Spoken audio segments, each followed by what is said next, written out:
The red lights flashed across the control room like angry eyes in the dark.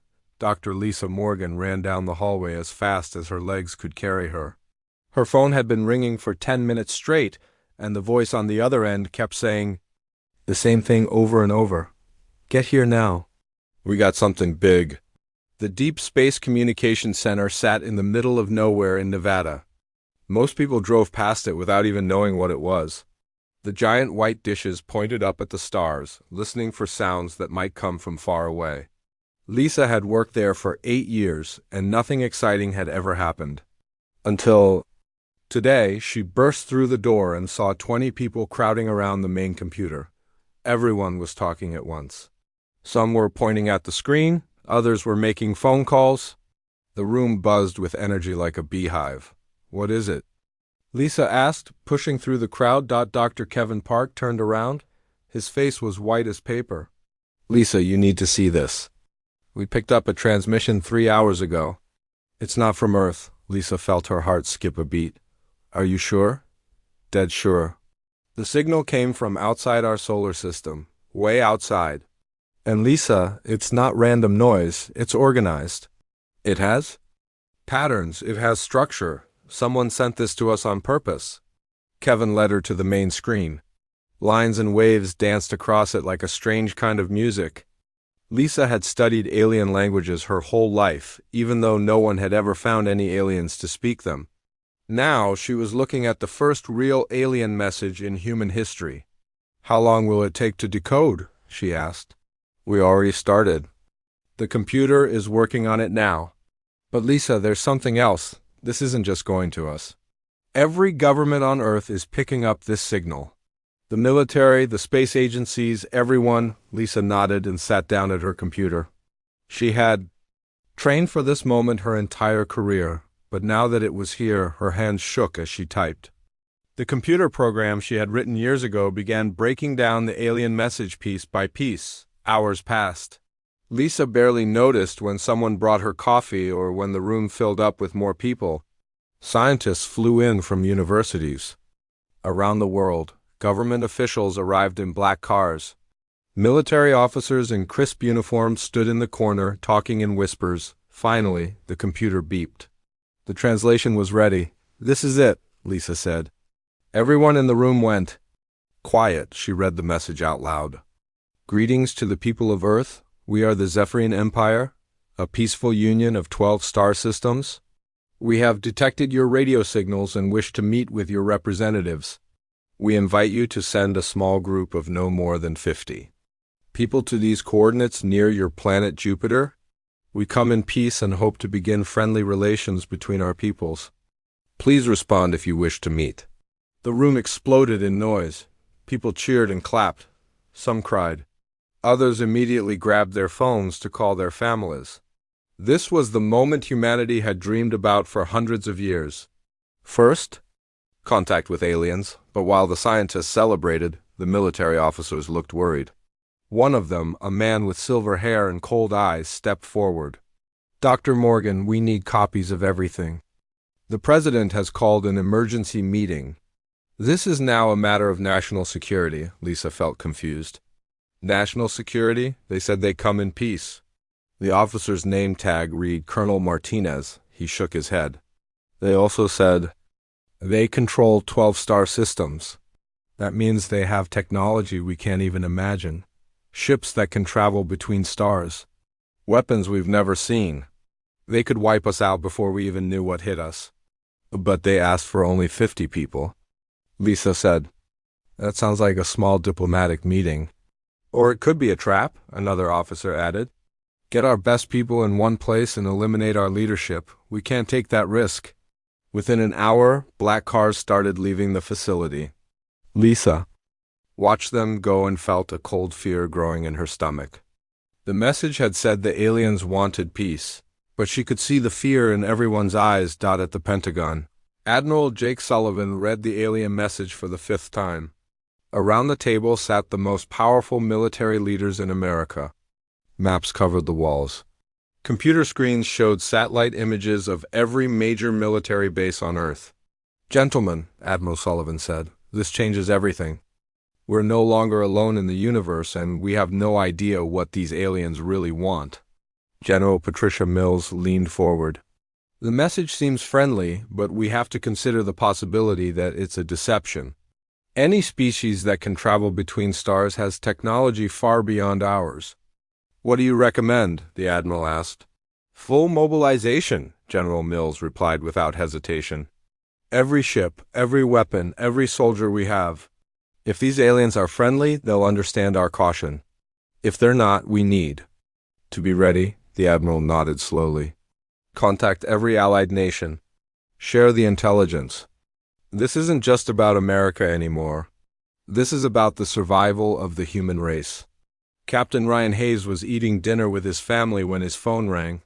The voice on the other end was crisp and urgent. Captain, you need to report to base.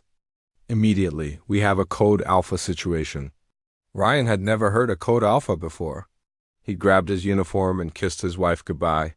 I don't know when I'll be back, he said. Is everything okay? She asked. Ryan paused at the door. How could he explain that aliens had just made contact with Earth? How could he tell her that humanity was about to mobilize for war against beings from the stars? Everything's fine, he lead, just some routine exercises. But as he drove to the base, Ryan knew that nothing would ever be fine again. The universe had just gotten much bigger and much more dangerous. The aliens had asked for 50 humans. They were about to get 50,000. The phone calls started at midnight and didn't stop.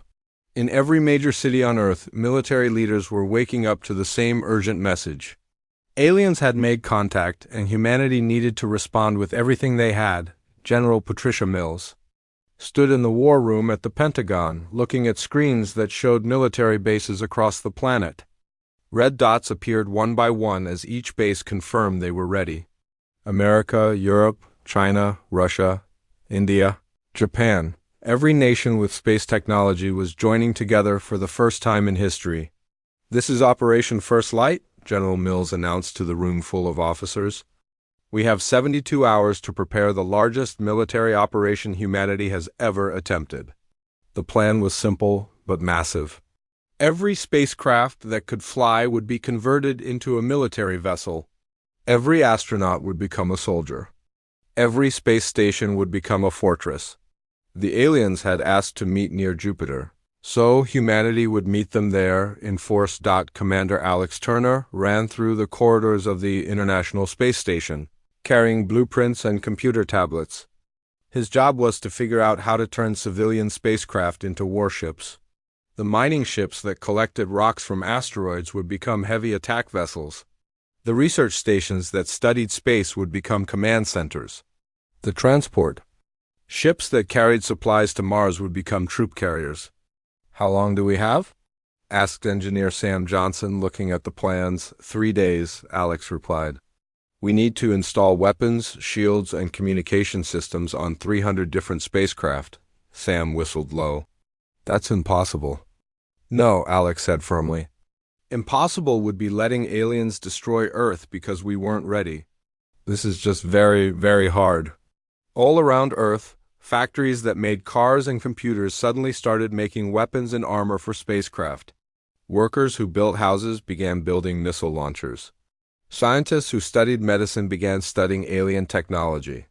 The entire planet was transforming itself into a war machine. Dr. Kevin Park worked day and night to understand more alien messages. His team had intercepted dozens of transmissions between the alien ships. Most of it was still confusing, but Kevin was starting to understand basic words. They keep using the word peace and friendship, Kevin told General Mills during a video call. But they also mention their fleet and their empire. They could be lying about their peaceful intentions. General Mills nodded. Keep working on it. We need to know what they're really planning. Colonel Janet Ross was training soldiers for combat in space. Most of these men and women had never been off Earth before, but now they needed to learn how to fight in zero gravity. They practiced shooting weapons that had no recoil. They learned how to move in bulky spacesuits. They studied alien ship designs that the intelligence teams had guessed from the radio signals. Listen up, Colonel Ross shouted to a group of new Space Marines. You're not just soldiers anymore. You're humanity's first line of defense against an alien invasion. Everything you learned about fighting on Earth is useless out there. In space, there is no up or down. There's no ground to hide behind.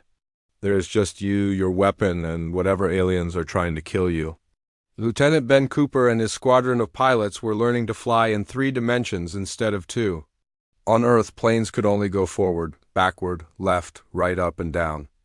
In space, they could move in any direction at any time. The physics were completely different. Forget everything you know about air combat, their instructor, Captain Helen Davis, told them. In space, you can flip upside down and fly backward while shooting at an enemy ship. You can hide behind a moon and attack from any angle. Your biggest enemy isn't the aliens, it's getting lost in all that empty space. The pilots practiced for 16 hours a day. They learned to fly ships they had never seen before. They studied alien vessel designs and tried to figure out their weak points. They memorized the locations of every human ship in the fleet, so they wouldn't accidentally shoot their own side. Meanwhile, factories on Earth worked around the clock. The car company in Detroit that usually made trucks started making space fighters. The electronics company in Japan that made phones started making targeting systems. The steel company in Germany that made bridges started making ship armor. Captain Ryan Hayes stood on the bridge of his ship, the User Guardian, and watched as civilian vessels docked with his military craft. Engineers were installing missile launchers on a ship that used to carry tourists to the moon. Technicians were adding armor plating to a vessel that once transported scientific equipment to Mars. "Sir," his communication officer said, "we're getting reports from all over the solar system. The asteroid mining stations are being converted to weapons platforms. The research bases on the outer planets are being turned into early warning systems. Even the space hotels are being equipped with defensive systems." Ryan nodded. "Good. How many ships will we have total?" "Current count is 412 vessels of various sizes, sir. Everything from massive cargo haulers converted to battleships down to small shuttles equipped with missiles." Dr. Amy Foster worked with teams of psychologists and anthropologists to understand alien culture. They studied every word of the alien messages, looking for clues about how these beings thought and acted. "The language patterns suggest a highly organized society," Amy reported to the military leaders. "They use formal speech patterns and refer to themselves as an empire. This could indicate a hierarchical, possibly militaristic culture. Or it could just be their way of being polite," Dr. Tony Chun argued. "Some human cultures use very formal language even when they're being friendly." "We can't take that chance," General Mills decided. "We prepare for the worst and hope for the best." Around Earth's orbit, the greatest fleet in human history was taking shape. Ships that had never been designed for war were being equipped with the most advanced weapons humanity could build. Scientists were becoming soldiers. Civilians were becoming warriors. Humanity was transforming itself in just 3 days. Admiral Kate Wilson took command of the entire fleet from her flagship, the UES Liberation. She had served in the Navy for 30 years, but nothing had prepared her for this. She was about to lead humanity's first interstellar military operation against aliens who might have technology thousands of years ahead of theirs. "All ships report ready, Admiral," her communications officer announced. Kate looked out at the fleet surrounding her ship. Hundreds of vessels, each filled with humans who had volunteered to risk their lives for their entire species. They were farmers and teachers and mechanics who had become space marines in 3 days. They were scientists and engineers who had built weapons they hoped they would never have to use. "Set course for Jupiter," Admiral Wilson commanded. "It's time to show these aliens what humanity is capable of." The aliens had asked for 50 humans to come to a peaceful meeting. Instead, they were about to face the largest military force in human history. The misunderstanding was about to become much, much bigger. The space around Jupiter had never seen anything like it. For millions of years, the giant planet had spun quietly in the darkness, surrounded only by its moons and rings. Now, hundreds of human ships filled the empty space like a swarm of metal. Insects. Captain Helen Davis stood on the bridge of the UES Liberation and watched as more vessels arrived every hour. Ships came from every corner of the solar system. The big cargo haulers that normally carried supplies between planets now bristled with missile launchers and laser cannons. The sleek research vessels that once studied distant stars were now equipped with sensor arrays designed to track enemy movements. "Admiral Wilson," her communications officer called out, "we have the final count. 437 vessels have arrived at the rendezvous point." Admiral Kate Wilson nodded as she looked at the tactical display. Each dot on the screen represented a ship filled with humans who had volunteered for this mission.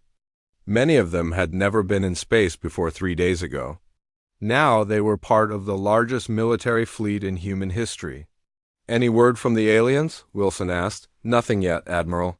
But our long-range sensors are picking up something. Approaching from the outer system. It should arrive within the hour." Commander Nick Turner worked frantically at his station, coordinating between all the different ships.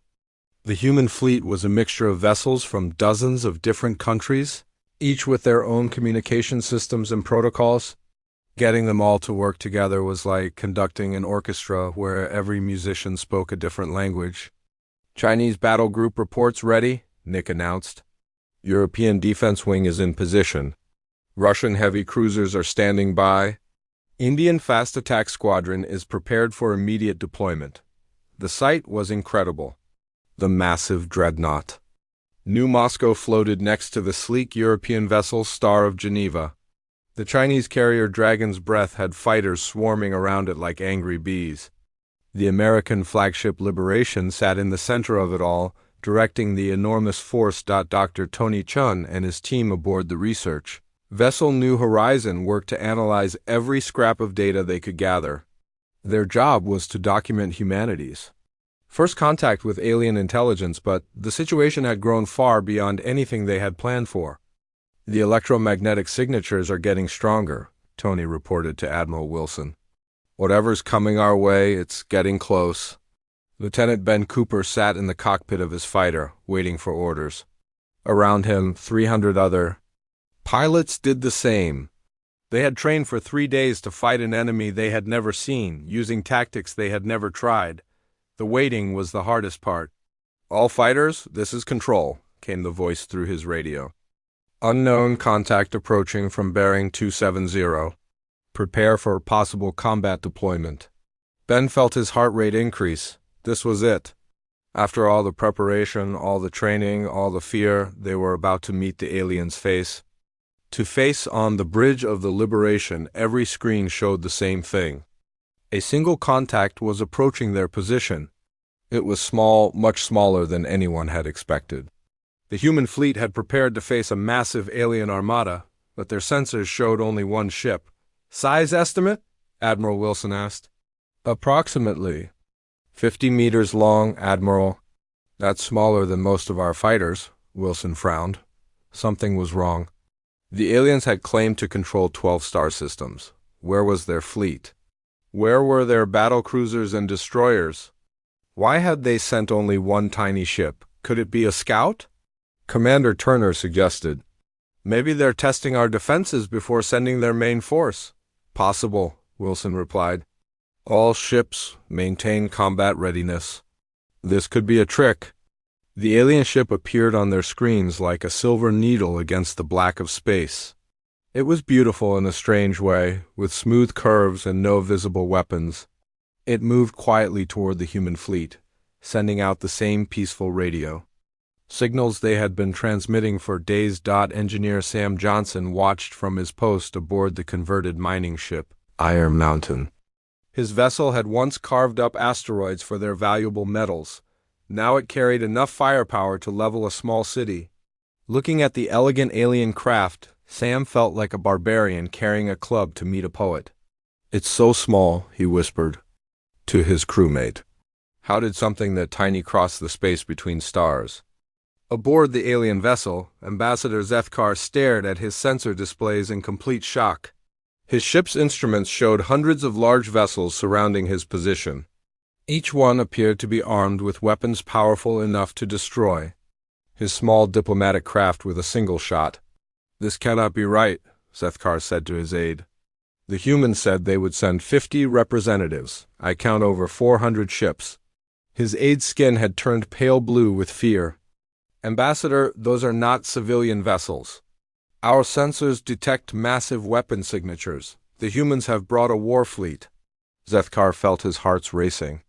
In all his years as a diplomat for the Zephyrian Empire, he had never encountered a species that responded to a peaceful greeting with such overwhelming military force.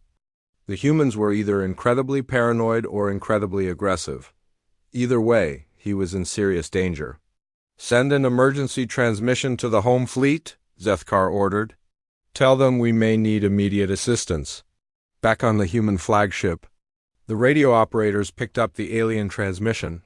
Dr. Kevin Park worked quickly to translate the message, his computer program struggling with the complex alien language. "Admiral," Kevin reported, "they're sending some kind of emergency signal. I can't translate all of it, but I'm picking up words that might mean help and danger." Admiral Wilson felt a chill run down her spine. "They're calling for backup? How long before alien reinforcements arrive?" "Unknown, Admiral. But if they have faster-than-light communication, it could be very soon." Captain Steve Rodriguez, the fleet's communications officer, tried to establish direct contact with the alien ship. His message was simple and direct. "Alien vessel, this is the United Earth Fleet. State your intentions." The response came back in broken English, translated by the alien ship's computers. "This is Ambassador Zethkar of the Zephyrian Empire. We come in peace for diplomatic meeting. Why do you bring warships?" The question caught everyone off guard. Admiral Wilson looked around the bridge at her officers. They had assumed the aliens were testing humanity's strength or preparing for an attack. The idea that the aliens were genuinely confused had never occurred to them. "Sir," Commander Turner said quietly, "what if we made a mistake?" Before Admiral Wilson could answer, new contacts appeared on their screens. 3 more alien ships, larger than the first, were approaching at high speed. The Zephyrian reinforcements had arrived, and they were heading straight for the human fleet. "All ships, battle stations," Admiral Wilson commanded. "This is not a drill." Throughout the human fleet, alarms began to sound.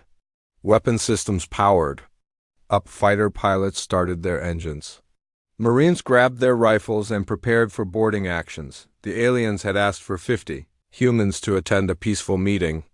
Instead, they faced a massive war fleet that seemed ready to attack at any moment. On both sides, fear and misunderstanding were about to turn first contact into first combat. Neither species wanted a war, but both were preparing to fight one. The silence in space was broken only by the electronic beeping of communication systems. 2 very different species faced each other across the emptiness near Jupiter, and neither understood what the other was thinking.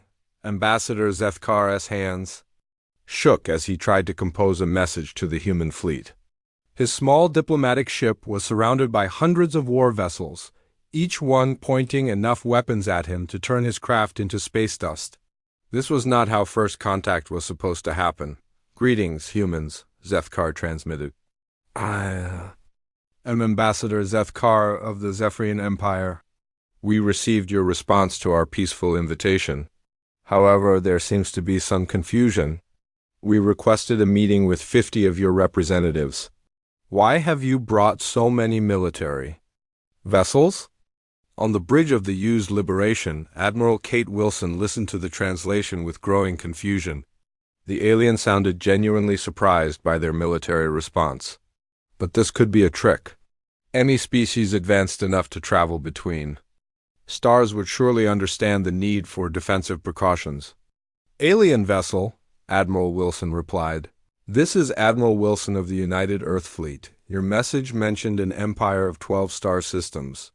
Such power requires us to take appropriate security measures. State your true intentions." Captain Steve Rodriguez, monitoring all communications, noticed something strange in the alien language patterns. Dr. Amy Foster, the cultural specialist, was analyzing every word for hidden meanings or threats. "Admiral," Amy said quietly, Their speech patterns don't match any aggressive culture I've studied. They seem genuinely confused by our response. Or they're very good actors, Commander Nick Turner replied. We can't take any chances. The situation became more complicated when the 3 Zephyrian reinforcement ships arrived. They were larger than the ambassador's vessel, but still much smaller than most human ships. To the aliens, they were escort vessels sent to protect their diplomat. To the humans, they looked like the advance guard of an invasion force. New contacts confirmed, reported the sensor operator. 3 vessels, approximately 200 meters each. They're taking defensive positions around the first alien ship. Admiral Wilson felt her stomach tighten. The aliens were forming a battle line. This was exactly what she had feared would happen. All ships maintain ready status, Wilson commanded. Do not fire unless fired upon. Lieutenant Ben Cooper and his squadron of fighters moved into attack formation. Around them, hundreds of other human vessels did the same. The space around Jupiter began to look like a chessboard, with each side positioning their pieces for battle. Aboard the Zephyrian escort ship Peaceful Current, Captain Vorthak watched the human fleet with growing alarm. He had come to protect Ambassador Zethkar from what appeared to be a hostile first contact situation, but the size of the human force was beyond anything he had imagined possible. Captain, his tactical officer reported, we count 437 human vessels. Their combined firepower exceeds the entire home defense fleet of 3 Zephyrian systems. Vorthak's skin turned deep purple with worry. The humans were not just defending themselves. They had brought enough ships to conquer half the known galaxy.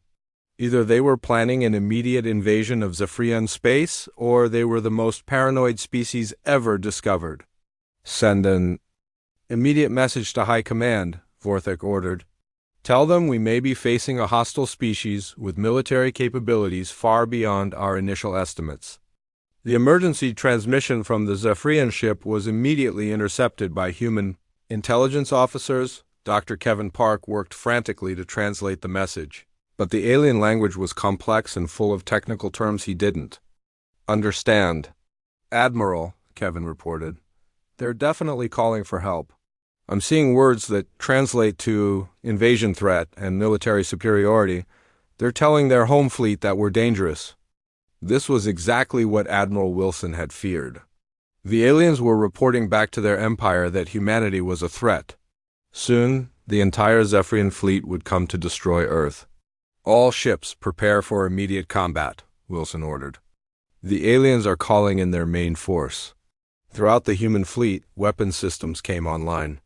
Missile launchers rotated toward the alien ships. Energy weapons began charging. Fighter squadrons prepared to launch their attack runs. Colonel Greg Martinez, commanding the Marine assault ships, readied his troops for boarding actions. Listen up, Marines, he announced over the radio. We're about to make history. Humanity's first space battle is about to begin. But the Zephyrians were equally convinced that the humans were preparing to attack. Captain Vorthak watched as hundreds of human weapons turned toward his small escort force. His 3 ships were outnumbered more than 100 to 1. Ambassador Zethkar, Vorthak transmitted, you need to get out of here immediately. The humans are preparing to fire. I cannot leave, the ambassador replied. If I run now, they will think we are planning an attack. We must try to communicate. Ambassador Zethkar composed what he hoped would be a final peace message. Humans, please understand. We did not come here to fight. The Zephyrian Empire has not engaged in warfare for over 3,000 years. We are a peaceful trading confederation. We only wish to exchange knowledge and friendship. Dr. Amy Foster translated the message and felt a chill of realization. Admiral, I think we may have made a terrible mistake. Their cultural patterns suggest they're telling the truth about being peaceful. How can they be peaceful if they control 12-star systems? Commander Turner asked. Maybe they conquered them through trade and diplomacy instead of war, Amy suggested. Some species might develop differently than humans. Admiral Wilson found herself facing an impossible decision. If she attacked first and the aliens were Truly peaceful, humanity would become the aggressor in its first interstellar contact. But if she waited and the aliens were lying, Earth could be destroyed. All ships, hold fire, Wilson commanded. But maintain targeting solutions on all alien vessels. The standoff continued for what felt like hours. Neither side wanted to start a war, but both believed the other was about to attack. The tension in space was so thick it seemed like the vacuum itself might explode. Commander Lisa Parker, aboard the converted mining ship Iron Fist, watched the alien ships through her targeting scope. "They're not moving into attack formations," she reported. "If anything, they look like they're trying to stay as far away from us as possible." Engineer Sam Johnson, monitoring the alien ship emissions, noticed something important.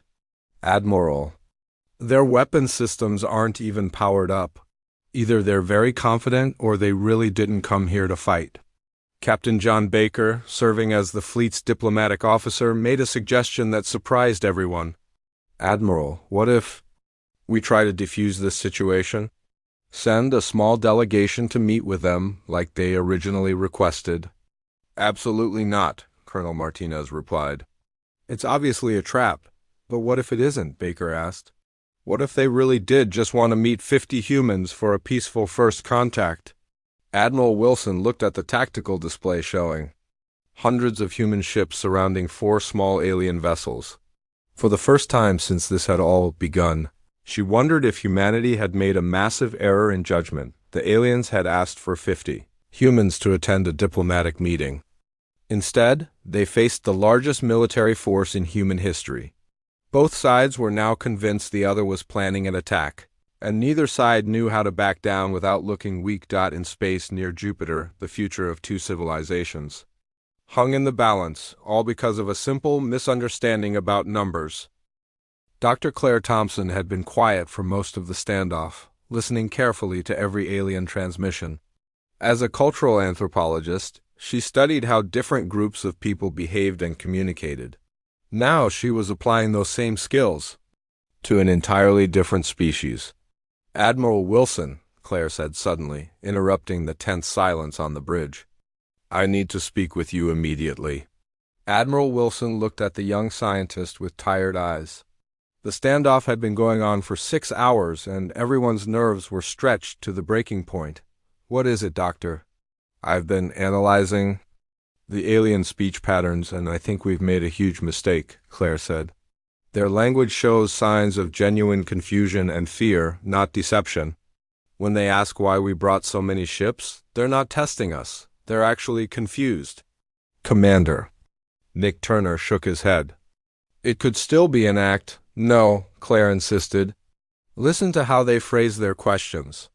In human culture, when we're being deceptive, we ask leading questions or make statements designed to get information. The aliens are asking direct, simple questions like children would ask. Why are there so many ships? Why do you bring weapons? These aren't the questions of a military force planning an attack." Dr. Peter Lewis, the team's linguist, nodded in agreement. "Claire's right. I've been working with the language patterns, and their sentence structure suggests they're telling the truth about their peaceful intentions." Admiral Wilson felt a cold fear growing in her stomach, but it wasn't fear of the aliens anymore. It was fear that humanity had just made the biggest mistake in its history. "Explain to me exactly what you think happened," Wilson said. Claire took a deep breath. "The aliens sent a simple diplomatic message asking to meet with 50 humans. In their culture, when someone says 50, they mean exactly 50. They expected a small group of diplomats and scientists to come to a peaceful meeting. And instead, we sent a war fleet," Wilson finished. "Exactly. From their perspective, they asked to meet a few humans for tea, and we showed up with tanks and fighter jets. They're terrified." Captain John Baker, who had been listening to the conversation, stepped forward. "Admiral, with your permission, I'd like to try a different approach. Let me take a small shuttle over to their ship with a few other officers. No weapons, no escorts. Just a simple diplomatic meeting like they originally wanted." "Absolutely not," Colonel Martinez interrupted. "It's too dangerous." "Is it more dangerous than starting an interstellar war because of a misunderstanding?" Baker asked. Admiral Wilson studied the tactical display. The alien ships had not moved in hours. They weren't taking aggressive positions or charging their weapons. They were just sitting there, probably as confused and scared as the humans were. Dr. Thompson, Wilson said, if you're wrong about this, Captain Baker and his team will be killed and will be at war with an alien empire. If I'm right, Claire replied, and we don't try to fix this misunderstanding, we'll be at war anyway. But it will be a war that didn't need to happen. Wilson made the hardest decision of her military career.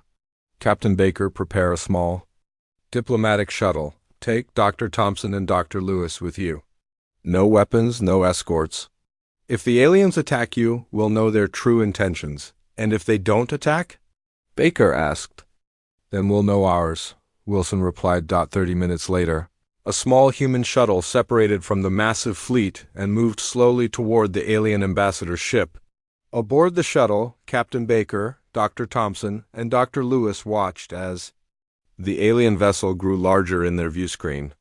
This is either very brave or very stupid, Baker said. Sometimes there's not much difference, Claire replied. Ambassador Zethkar watched the approaching human shuttle with surprise. After hours of facing a massive war fleet, the humans were sending a small, unarmed vessel. His aide looked confused. Ambassador, what should we do? Zethkar thought for a moment. We do what we came here to do. We meet with them peacefully. The human shuttle docked with the alien ship, and for the first time in history, humans and aliens met face to face. Ambassador Zethkar was tall and thin, with pale blue skin and large, intelligent eyes. He looked nothing like the monsters that human movies had imagined. Welcome aboard, Zethkar said in carefully practiced English. I am honored to meet you, though I confess I am confused by the circumstances. Captain Baker felt embarrassed by humanity's overwhelming response. Ambassador, I think we need to start over. There seems to have been a misunderstanding. Indeed, Zethkar agreed. When we asked to meet with 50 humans, we meant 50 individuals, not 50 ships with 50,000 people. Dr. Thompson leaned forward. In human culture, when we receive a message from an unknown and technologically superior force, we prepare for the worst possible outcome. We thought your peaceful message might be a deception. Zethkar's eyes widened with understanding. Ah, I see. Your species has a history of warfare and conquest. You assumed we might be similar. Yes, Baker admitted. We've never encountered a peaceful interstellar empire before. And we have never encountered a species that responds to a diplomatic invitation with a military fleet, Zethkar replied. The Zephyrian Empire has not fought a war in 3,000 years. We expand through trade and friendship, not conquest. Dr. Lewis asked the question that had been bothering him. How do you control 12 star systems without military force? Zethkar smiled, an expression that looked strange on his alien features but was somehow still recognizable. The same way you control a marketplace. You offer something people want and they choose to join you. We provide technology, trade routes, and protection from natural disasters. In return, the member worlds share their knowledge and resources. The conversation continued for 2 hours.